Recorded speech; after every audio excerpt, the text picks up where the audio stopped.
पूर्व आईपीएस शिवदीप लांडे ने जमालपुर विधानसभा क्षेत्र के धरहरा प्रखंड में चलाया जनसंपर्क अभियान। धरहरा पूर्व आईपीएस अधिकारी शिवदीप लांडे ने गुरुवार को जमालपुर विधानसभा क्षेत्र के धरहरा प्रखंड अंतर्गत भलार, अदलपुर, ओड़ाघीचा, धरहरा, उत्तर टोला, सुनगठिया, मेहरना सहित कई गांवों में व्यापक जनसंपर्क अभियान चलाया। इस दौरान उन्होंने ग्रामीणों से मुलाकात की और क्षेत्र की प्रमुख समस्याओं जैसे सड़क मरम्मत, पेयजल, शिक्षा, स्वास्थ्य सेवाओं, बेरोजगारी और विशेषकर भ्रष्टाचार पर चर्चा की। ग्रामीणों ने शिवदीप लांडे के समक्ष कई मांगे रखी, जिनमें धरहरा प्रखंड अस्पताल में चिकित्सकों की कमी दूर करने, गांवों में सड़क और नालियों की मरम्मत तथा युवाओं के लिए रोजगार सृजन जैसी बातें कही। जनसंपर्क के दौरान लांडे ने कहा कि जमालपुर मेरा कर्मभूमि है, मेरा उद्देश्य राजनीति नहीं, सेवा करना है। जनता की ताकत से ही क्षेत्र का विकास संभव है। यदि जमालपुर विधानसभा क्षेत्र की जनता का समर्थन मिलेगा तो जमालपुर एक मॉडल क्षेत्र के रूप में विकसित करने का काम करूंगा। बिहार ही नहीं, पूरे देश देखेगा। उन्होंने लोगों से निवेदन किया है कि मुर्गा भात से ऊपर उठकर इस बार जमालपुर विधानसभा क्षेत्र की जनता को वोट करना होगा, अपना नहीं, अपने बच्चे के भविष्य के लिए। गांव में पहुंचे ही शिवदीप लांडे का स्थानीय युवाओं और महिलाओं ने फूल मालाओं से गर्मजोशी से स्वागत किया। कई जगहों पर ग्रामीणों ने उनके साथ सड़क, शिक्षा और स्वास्थ्य सुविधाओं में सुधार के लिए संवाद भी किया। कार्यक्रम के दौरान युवा बड़ी संख्या में मौजूद रहे। लोगों ने शिवदीप लांडे के जनसंपर्क अभियान को विकास की नई उम्मीद बताया और कहा कि उनकी सक्रियता से क्षेत्र में नई राजनीतिक चेतना का संचार हो रहा है। आइए सुनते हैं शिवदीप लांडे को।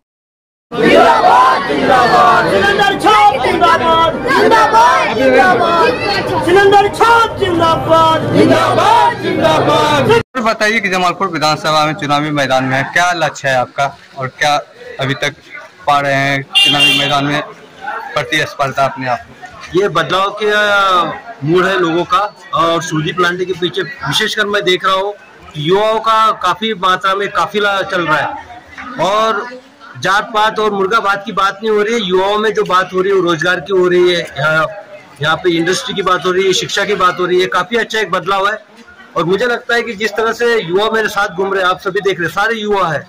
मुझे लगता है आने वाले समय में बिहार बहुत बड़ा बदलाव देखेगी और जमालपुर विधानसभा उस बदलाव का केंद्र बिंदु होगा और यहीं से वो शुरुआत होगी। क्या उद्देश्य रहा कि आप जो है रिजाइन मार के राजनीति में आए? आपका कुछ इस धरती का मेरे ऊपर कर्ज है। शिवदीप लांडे जो है, आज जो आप गूगल पर्सनैलिटी के तौर पे देखते हो कि best IPS officer in India, जब आप गूगल करते हो वहाँ पे शिवदीप लांडे का नाम आता है फोटो के साथ, तो वो इस धरती की देन है, इस धरती का प्यार है, इस धरती का विश्वास है, बिहार की धरती का।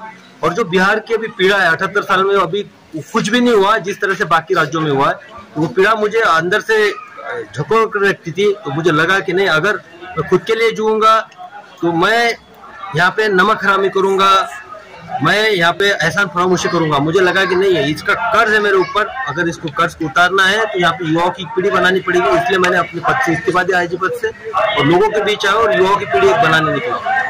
वर्तमान सरकार तो कह रही है कि बहुत यहाँ विकास हो चुका है, लेकिन आप सर वही 78 साल की बात कर रहे हैं, इस पे क्या कहना चाहिए? विकास कहाँ हुआ है? अभी तो हम घूम रहे थे, वहाँ पे क्षेत्र में घूम रहे थे, बहुत सारे ऐसे प्राइमरी हेल्थ सेंटर जो है, प्राथमिक स्वास्थ्य केंद्र भी नहीं दिखाई दे रहा है बहुत जगह पर। स्वास्थ्य लीजिए, शिक्षा लीजिए, 60 लाख युवा है यहाँ पे बैठे हुए, हाथों में डिग्रियां लेके। सरकारी जॉब है 26.5 लाख, 23 लाख तो सरकारी जॉब अभी तक बढ़ चुके हैं। खाली कितना है? 3 लाख। तो जो 3 लाख निकाल भी देंगे, 57 लाख युवा करेंगे क्या यहाँ पे? और इंडस्ट्री कहाँ है? और ऐसा नहीं का बिहार पीछे था। 70 के दशक में बिहार में देश में 2 नंबर में, सेकंड नंबर पे सबसे ज्यादा लार्जेस्ट शुगर इंडस्ट्रीज थी। शुगर इंडस्ट्रीज का हाल देखिए आप, जो है गन्ना कारखाना का देखिए, गन्ना उद्योग का है, खेती से रिलेटेड देखिए, एग्रीकल्चर में देखिए, एक हम ब्रांड नहीं बना पाए। जैसे कि आप बाकी के स्टेट का ब्रांड है, एक अमूल है, गोकुल है, ऐसे ब्रांड है, यहाँ से ऐसा इंटरनेशनल ब्रांड नहीं बना पाए हम यहाँ पे। तो मुझे नहीं लगता यहाँ पे कुछ इस टाइप से बदलाव हुआ है। हाँ, आने वाले समय में अगर युवा जगेगा तो ही बदलाव होगा। अगर युवा जात पात और मुर्गा भात के चक्कर में इस बार भी अपॉर्चुनिटी खोता है, विशेषकर जमालपुर में, मुझे लगता है आने वाले समय के लिए ये एक मैं बोलूंगा एक सिग्नल होगा कि आने वाली व्यवस्था कैसे रहेगी। अपराध किस रूप में बिहार में आप देख रहे हैं? अगर आप, मैं तो पुलिसिंग में था और सब लोग मुझे उसी अपराध के खिलाफ ही एक रक्षक के तौर पे देखते हैं कि ये अपराधियों के खिलाफ में कैसे कड़ी कार्रवाई करता है। लेकिन वो स्ट्रीट वो योजनाओं में घोटालों का जो अपराध है, उसमें किसी का नजरअंदाज नहीं होता। मैंने आप देखें कि आर्थिक अपराध की जो एक जो पैरामीटर है, जो डायनेमिक्स है वो ह्यूज है। तो मुझे लगता है उसको टैकल करने की जरूरत है। आप कहीं पे भी रेट डालिए, कोई भी अधिकारी का रेट गिरता है वहाँ पे 15-20 करोड़ रुपए ऐसे मिल जाता है, नोटों की गड्डियां जलाई जाती है। तो भैया कि एक इंजीनियर के घर में इतना मिल रहा है, तो ये जो एक सिस्टम बना हुआ है, सिस्टम को कोई टच ही नहीं कर रहा है। क्यों नहीं कर रहा है? क्योंकि कोई आवाज नहीं उठा रहा है। सबका अपना अपना इंटरेस्ट है वहाँ पे। अगर शिवदीप लांडे पहुंचता है वहाँ पे, यहाँ की जनता अगर पहुंचाती है, ये जो भी स्कैम है उसके बारे में पता चल जाए कि शिवदीप लांडे क्या कर सकता है। और मैंने बोला नहीं है, मैंने करके दिखाया। जहाँ पे भी मैं एसपी के तौर पे गया, जब भी आप लोग मीडिया के कर्मी आते थे, पूछते थे कि सर आपकी प्रायोरिटी क्या, आप क्या करने वाले, मैं उनको एक ही बोलता था कि 3 महीने बाद आप मेरे पास आइए, आपको सब पता चल जाएगा कि शिवदीप लांडे ने क्या किया और क्या नहीं किया। तो 3 महीने के बाद आप ही के पास इतना ज्यादा मटेरियल रहता था चलाने के लिए, तो आप लोग तो कुछ पूछते नहीं थे। क्योंकि यहाँ पे जो है ऑर्गेनाइज इकोनॉमिक ऑपरेशन जो है वो सबसे बड़ा चैलेंज अभी है। धन्यवाद।